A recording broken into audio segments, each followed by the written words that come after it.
et comment l'armée perse, car l'armée abbasside était composée principalement des Perses, comment ils venaient, si vous voulez, racketter les Médinois, prendre l'argent des Médinois dans leur marché. Et ces récits même décrivent les habits de ces hommes, mais en vérité, quand on parle de ces hommes, on ne parle pas des Africains, comme on a toujours entendu, Bilal et les Noirs car il est africain, mais en vérité, tous ces récits attestent et témoignent que ces Noirs étaient tous de Quraysh. Donc les gens qu'on appelle les anges, tu veux dire, Naam. au final, c'était pas des noirs entre guillemets africains d'aujourd'hui. Et justement, quand on parle des anges, car c'est la première fois dans l'histoire islamique où on a employé le mot ange, les anges.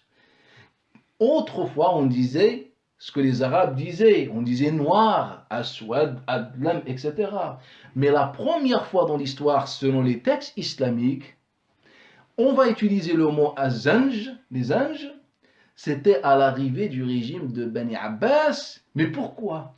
Car le mot zinj n'est pas un mot arabe, le mot zinj est un mot perse. Et les Perses, ils disent zangi. Et zangi, ça veut dire noir. Et donc, ils ont appelé ces noirs Qurayshites des zinj. Mais peut-être l'un de vous se pose la question, mais les zinj pour nous, ce sont les Africains. Et les anges, zonouj, donc l'espace de Zanj. Cet espace comporte les subsahariens, donc l'Afrique de l'Ouest et l'Afrique centrale, voire sud. Mais peut-être l'un de vous se pose la question, mais les zinj pour nous, ce sont les Africains. Voilà, je finis. finis. Toi, tu vas mal. Je finis. Tu t'appartiens aux hommes. Je finis. Non. Les premiers zinj dans l'histoire, ce sont les Arabes. Qui sont les Zinj? Dans le dictionnaire dont El Marani, il est dit que les Zinj ou Zanj est une génération soudanaise connue pour leur noirceur de peau, leurs lèvres épaisses, leur nez épaté et leurs cheveux crépus. Il trouvait le teint de son cousin du côté de sa mère, son oncle, Sarad ibn Abil Waqqas. Dans le livre de l'imam al-Dhahabi intitulé Sira Alamun Dubala ou de l'imam Asbahani intitulé Ma'rifat al-Sahaba, il est dit que son oncle Sarad ibn Abil Waqqas était grand de taille. Il avait le nez épaté, les cheveux crépus et il était Adam, qui signifie un noir foncé. Plus encore, lorsque le prophète voyait Saad arriver, il le regardait en étant content de lui, en étant fier de lui, puis il disait « C'est mon oncle ». C'était son oncle maternel. C'était son oncle maternel. C'est mon oncle, que l'un d'entre vous me montre son oncle. Non. Les premiers zinj dans l'histoire, ce sont les Arabes. Ensuite, le mot zinj a été déplacé par les Perses géographes musulmans, comme al-Bayrouni, comme dans son livre Athar al-Baqiya, comme al-Mas'oudi dans Mourouj al-Dhahab et les autres. C'est eux qui, en décrivant l'Afrique centrale et l'Afrique de manière générale, qui vont dire, qui vont appeler ces régions et ces gens al-Zanj. Et à ce moment, on va parler de la région de Zanjibar.